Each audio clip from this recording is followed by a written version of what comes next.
came to Thailand for the Muay Thai, but I stayed for everything else. The food, the people, the pace, which is somehow fast and slow at the same time. One minute you're eating street food on a tiny plastic chair for $1, the next you're sweating your soul out in the brutal heat or zipping in and out of busy traffic on the back of a moped. So for the next few months, I'm traveling the entire country. Mountains, islands, small towns, chasing good food, better stories, and the kind of workouts that earn you respect from the locals, and maybe a second bowl of noodles. No plan, no filters, no fake smiles, just real life, and I'm bringing you with me. So subscribe and come along for the ride. This is Food, Fitness, and Fisticuffs, Thailand edition.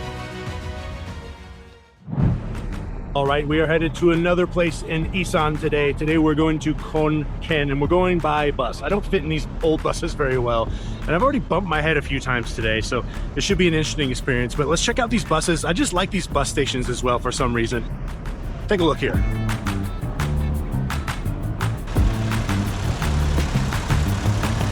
The thing about these bus stations and these buses is that they'll always have something for you.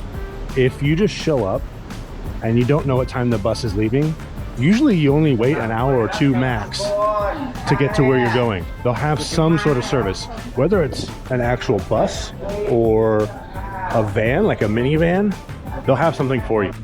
Something I really like about traveling in Thailand is that they've always got something. Now, my preferred method is actually train, but I messed that one up. I tried to buy a train ticket last night. Trains are a little bit different. The train was overbooked. So we're taking a bus to Khon Kaen today.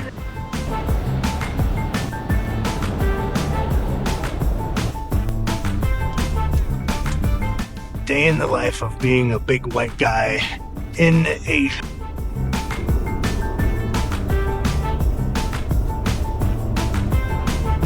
Another thing I really like about these buses is to like how they decorate them with these kind of crappy old lady doilies. And then also you have these like plastic chairs from like street food. You'd eat street food on these plastic chairs and they just put a cushion on top of it.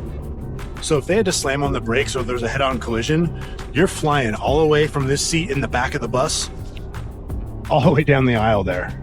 Sometimes safety standards in Thailand are a little shocking.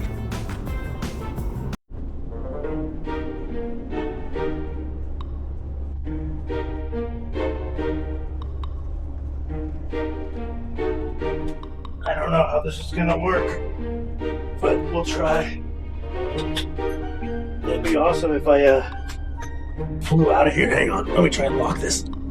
No, I can't lock it. All right. This is me standing up in the bathroom. So there's a bucket of water to flush, and then I noticed there's this string holding this large flap open. It's always an experience on these things. Good Lord.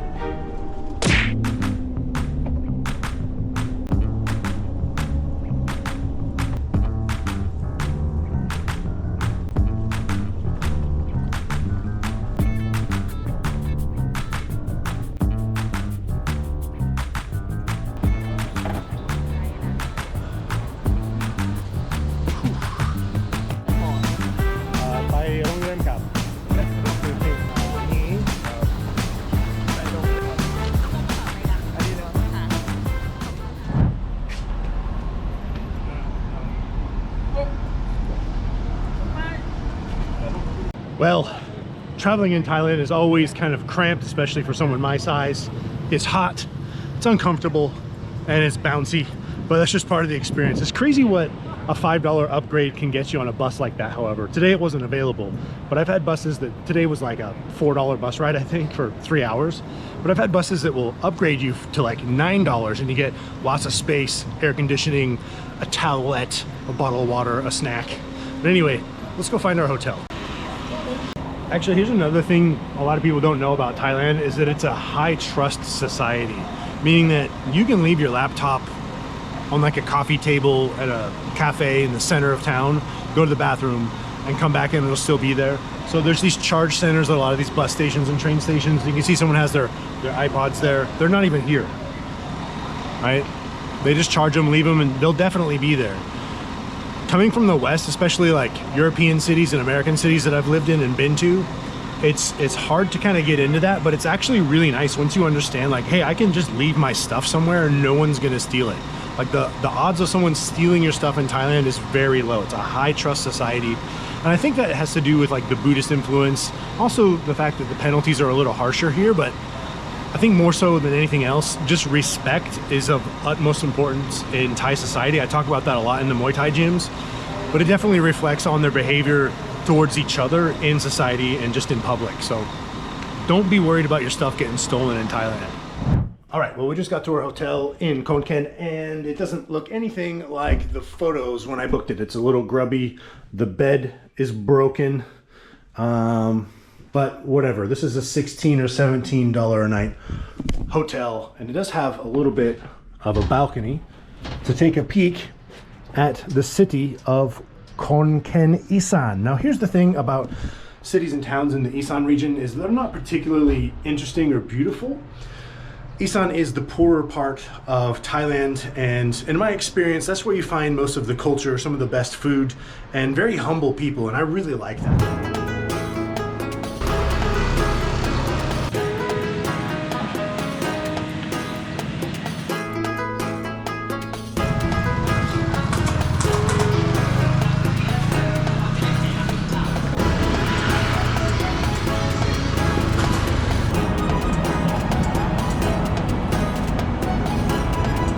ครับ โอ้ยเดี๋ยวมันไปพูดได้ชัดกันมาอยู่นานยัง พูดนิดหน่อยครับ นิดหน่อย ใช่ครับ มาอยู่นานเนี่ยงกี่ปีแล้ว โนอยู่ที่นี่ที่เมืองไทย7 เดือนแล้วครับ 7 เดือนใช่ครับ เก่งเก่งเยี่ยม คุณชื่ออะไรครับ คินยู คุณยูผมชื่ออีสัน อีเด่น ยินดีที่ได้รู้จักครับ ครับ คุณยูอายุเท่าไรครับ เดือนนี้70 กว่าแล้ว 70 ก็ผม44ครับ ประเทศไหน ประเทศไหน ประเทศอเมริกา อเมริกาออก ผมลูกครึ่งอเมริกาและอังกฤษครับ ดูกลุ่มอเมริกา ได้เนาะ ไทยนิดหน่อยครับ พูดได้ดีมากเลย สวัสดีครับโชคดีครับ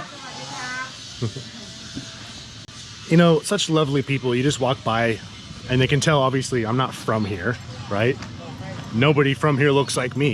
And then they just stop and say, hey, where are you from? Where are you going? Right? Have you eaten yet? Which is a phrase people use in Thailand.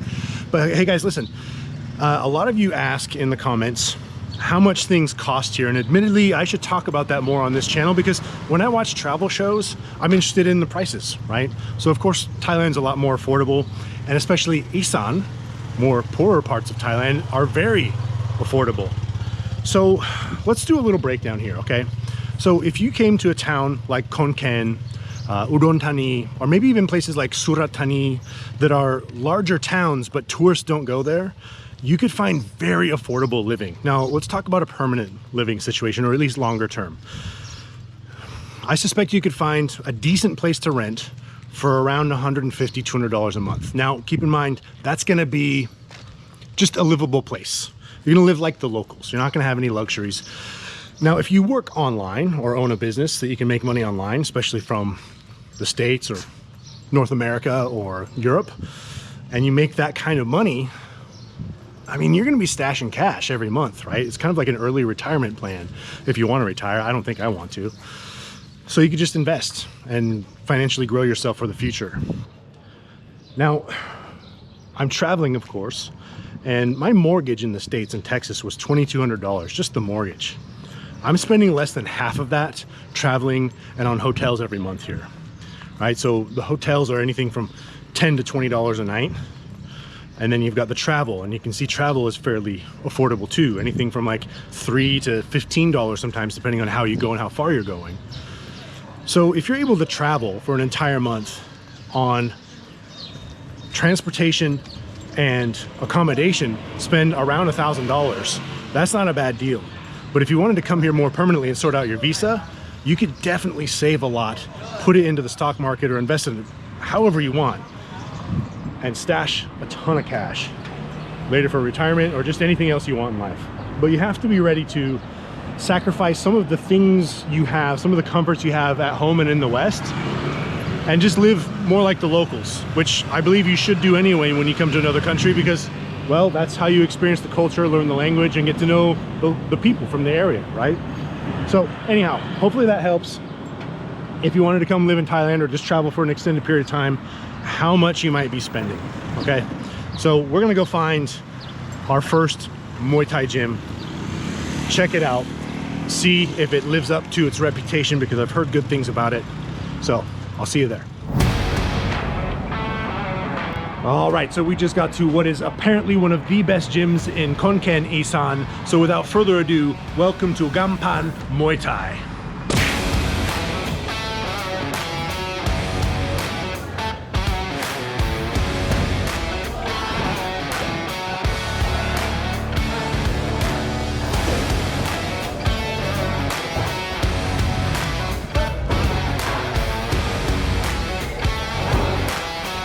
All right, so first impression, this place is very clean and neat and organized. And what really makes it stand out is that there's a class on every hour at every hour. And they're for 90 minutes, so there's a half an hour overlap. So right now, there's probably people finishing up the last class. Another thing that makes it really interesting is that they offer the DTV visa. If you're not familiar with the DTV visa, at least for Muay Thai, you can currently at this time in February 2026, get a 6-month visa specifically to train Muay Thai at gyms like this. This place honestly reminds me a little bit of Chakit Muay Thai in Bangkok. I did an episode on them. If you haven't seen that, go check it out. To where you can just show up, get some training. They offer the visa so you can come here and train a few times a week and completely legally stay here for 6 months, which you can't do otherwise without a visa inside of Thailand. Another interesting thing is, and this is also just because we're in Khon Kaen and not many tourists come here, but it's all Thai people. So I am the only white guy and I'm the biggest guy, which is kind of cool. It seems like a little bit family oriented right now, but I know they do produce fighters here, so it seems like a good mix of a gym to where you could come here and go into a fight camp and take a fight in Isan or anywhere else in Thailand for that matter, but also kind of get the community family vibe of Muay Thai in Isan specifically. All right, so apparently class has started. I haven't gotten any instruction. I just see them wrapping one student's hand, so I'm gonna go ahead and assume that's what I should be doing. I don't know if they just don't speak English or maybe they don't know I'm here for the 6 o'clock class, but nobody's told me what to do yet. So monkey see, monkey do. One thing I would like to point out is that they don't have strength and conditioning. They have just strength. So they have people benching, squatting, deadlifting here. In my opinion, this makes it an excellent gym. There's trainers here wearing sports science shirts. I don't think that sports specific training is really that much of a thing as people make it out to be. I think if you get really good and strong at a few certain movements and then practice your sport more often, that's what makes you a better, stronger athlete. So this is awesome. Also, I just realized this is only the second indoor gym I've been in Thailand. They've got AC, there's not sweltering heat, there's not a ton of mosquitoes, it's not humid, so that's also pretty cool. So my warm-up consisted of about 3 minutes of jump up with a little bit of stretching, and I got called over to the pads immediately. Now, I intentionally haven't trained in over a week, so I was a little concerned. I'm like, man, I'm gonna gas. Like, I don't usually hop on the pads immediately. But what he just said I thought was great. He said, we gotta pace each other, and we gotta get to know each other. Not like hang out and talk, we get to know each other's rhythm. He's gonna check out my flaws, I'm hoping. So I thought that was really smart. So not training for over a week, and him just saying, take it easy the first couple rounds so we get to know each other. I think this is gonna be a good experience.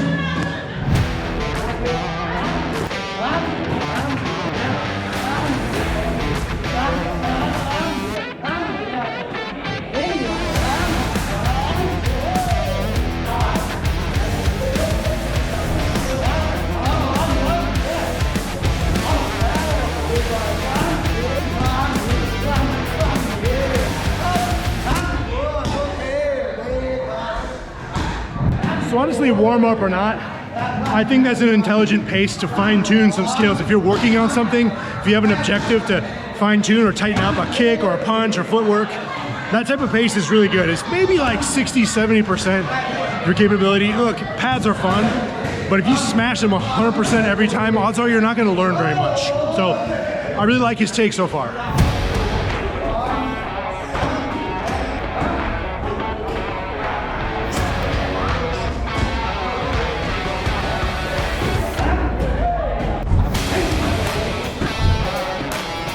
I always like to introduce the coaches, so this is Kru Talo.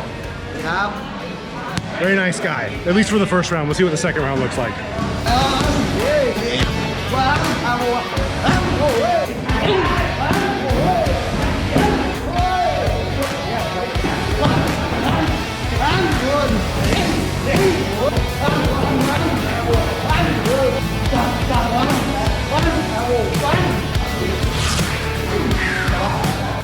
Gassing a little bit.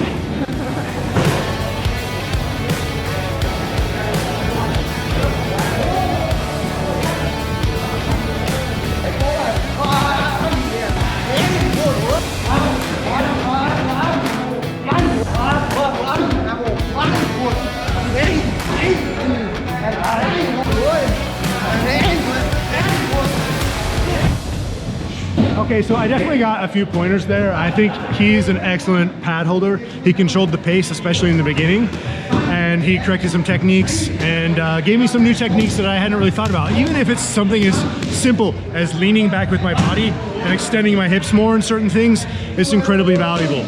You see, in the beginning, you're gonna learn a lot of new stuff, but as you progress, you're gonna learn less and less. The small little tidbits of information you're gonna learn, the more advanced you become. You see, it's kind of like weightlifting.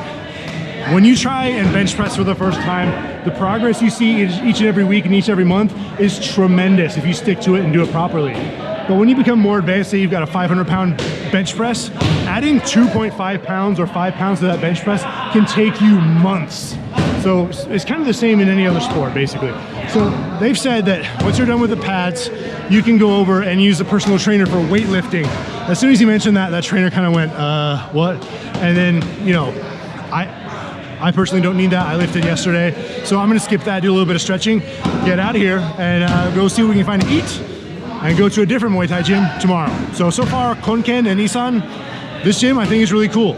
If you ever want to come here, save a little bit of money on your rent or just training and food and in general, and have a cheaper destination and kind of lock in, you can get good training with other fighters who, keep in mind, they're going to be younger and they're going to be Thai and smaller. Or you can come here and learn. It's basically like family style here. There's some advanced technicians and there's some complete beginners here. So it's got a little bit for everybody, basically. ต้อนรับนะครับอิเซนนะครับผมครูเต๋านะครับกำปั้นมวยไทยครับผม One of the best pad holders, really good pad holder. Gampan ครับ ครับผมขอบคุณครับ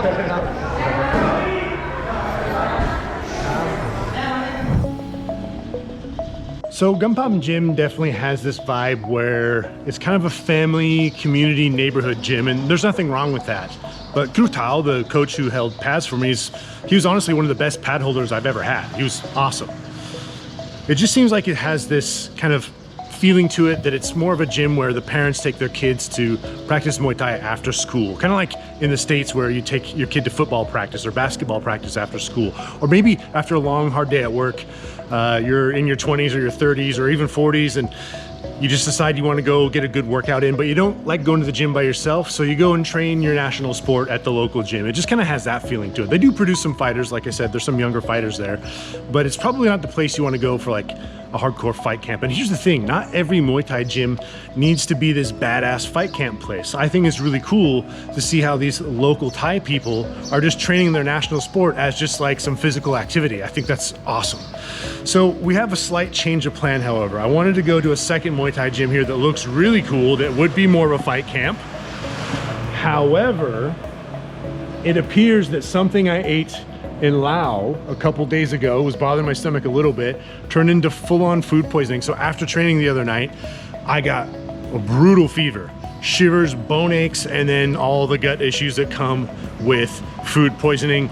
I ended up going to the hospital just to be safe. Now, on that note, hospitals in Thailand, especially the Bangkok hospital, which is a chain hospital everywhere in Thailand in larger cities and towns, is ranked the 5th best in the world. Like, it is really good. So here's an example.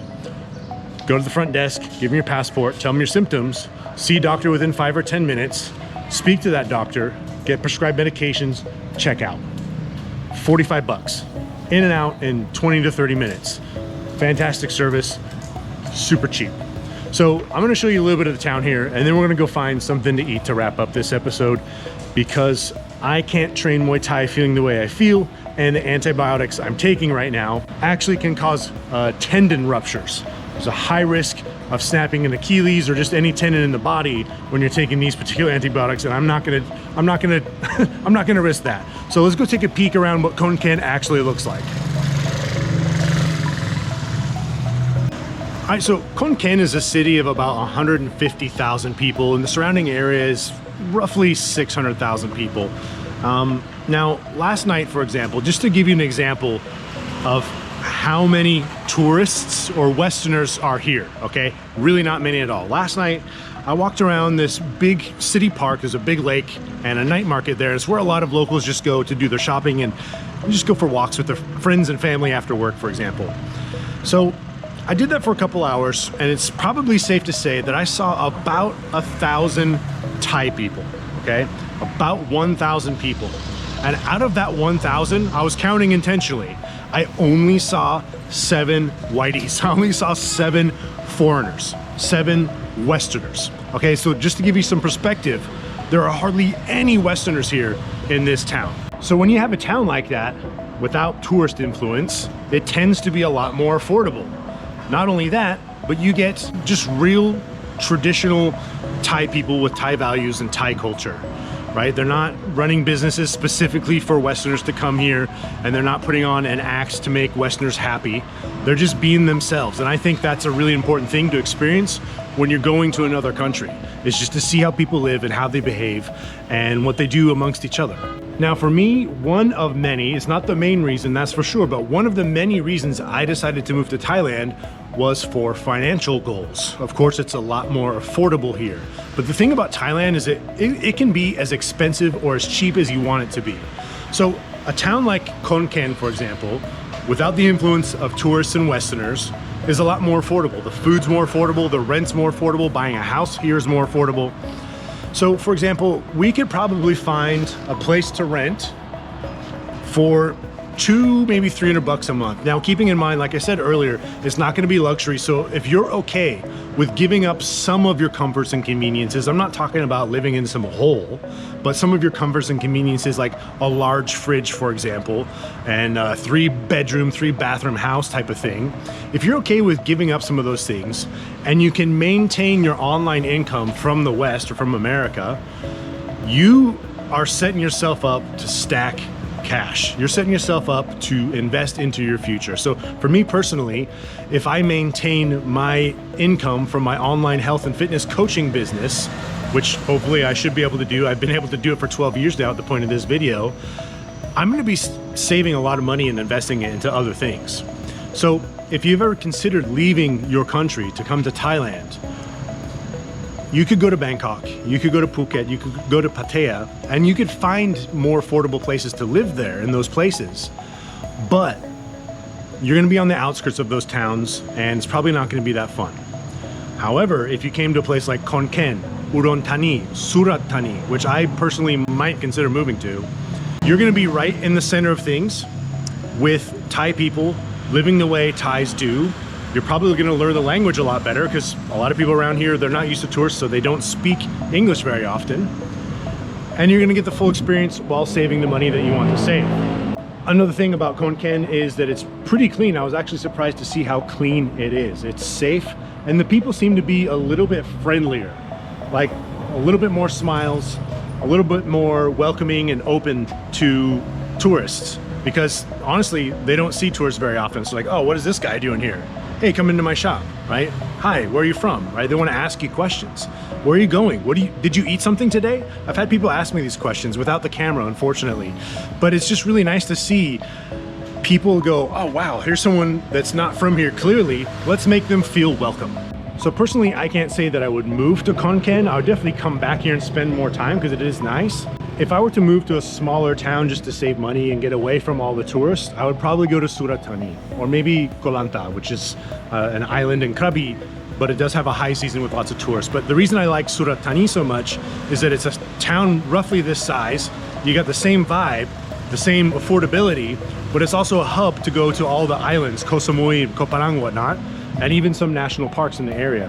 Anyhow, hopefully that helps you make a decision on where you'd like to go in Thailand, because there's a lot of places to go to, and I feel like these places deserve a little bit more credit than they get. You probably never even heard of Khon Kaen or Isan. You know Bangkok, you know Phuket, you know Pattaya, but I feel like it's a mistake not to go and immerse yourself into the local culture and see how people live, how they eat, how they interact amongst each other without the influence of influx of Westerners every single year. You see, in the high season, some of these places get flooded with tourists, and sometimes you don't even see Thai people. All you hear is different languages, except for Thai. So I think that's a massive mistake when you're trying to get the travel experience. So I have been traveling inside of Thailand for 4 months now, and to be quite honest, I'm very surprised I didn't get sick a little bit earlier. The constant travel, the constant high intensity training, different beds every few days, different food, circadian rhythm completely destroyed, and on top of that, going through divorce, lots of emotional stress. But I kept a promise to myself and to you guys to bring you the best possible content I can, and I still absolutely love it. So I couldn't deliver everything I wanted to deliver in this episode. I didn't make it to a second Muay Thai gym, but my health is more important than creating content. And the fact that I didn't get sick earlier, I think just goes to show that staying on top of your health and your strength is really important, right? It builds a strong immune system. I think most unhealthy people probably wouldn't last this long on a trip like this. That being said, if you haven't already, remember to like and subscribe, because it does go a long way for guys like myself. And once again, thank you for the support and for watching until the end and for all your kind comments. Let me know down in the comments, would you come to Khon Kaen? What did you think about this place? It's not your average place in Thailand, but I find it interesting. Let me know your thoughts about Khon Kaen, Thailand, if you'd come here, and I'll see you in the next episode where we're going to Korat, which is the gateway into Isan and the central region of Thailand. We'll see you there.